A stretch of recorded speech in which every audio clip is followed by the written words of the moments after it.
సంగమనే సాన మీద చందనపు చెక్కవలి అరిగి అలసిపోతావు వజ్జా, నీవు అరిగి అలసిపోతావు వజ్జా.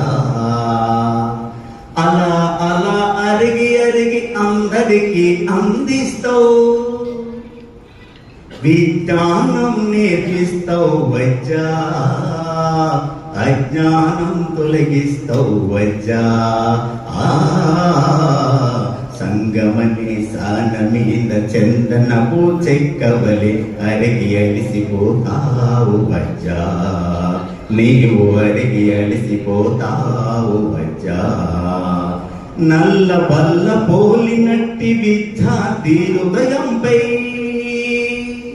నల్ల బల్ల పోలినట్టి విద్యార్థి హృదయంపై విజ్ఞానం నేర్పిస్తావు వజ్జా,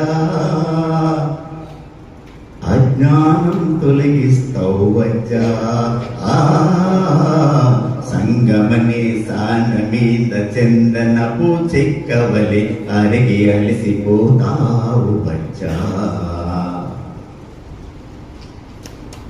తరగతి గదిలో ఒక విద్యార్థిని భావి భారత పౌరునిగా తీర్చిదిద్దేటటువంటి బ్రహ్మే గురువు. ఒక విద్యార్థిని జ్ఞానాన్ని కూర్చి అజ్ఞానాన్ని తొలగించి మనిషిని మహారుషిలుగా తయారు చేసేది ఉపాధ్యాయుడు.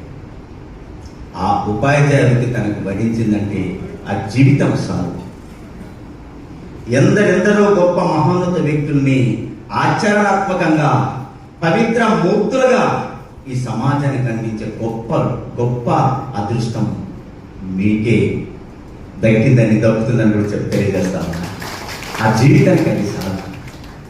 మనలో ఉన్నటువంటి అచంచలన శక్తిని, మనలో దాగి ఉన్నటువంటి సృజనాత్మక శక్తిని వెలికి తీసే విధంగా ఒక స్టూడెంట్ని, ఒక విద్యార్థిని మనం ఎప్పుడైతే ఆ స్థాయిలో పెంచగలుగుతామో ఆ సందర్భము, ఆప్యత, అనురాగాలు మరవలేనిది ఉపాధ్యాయుడికి.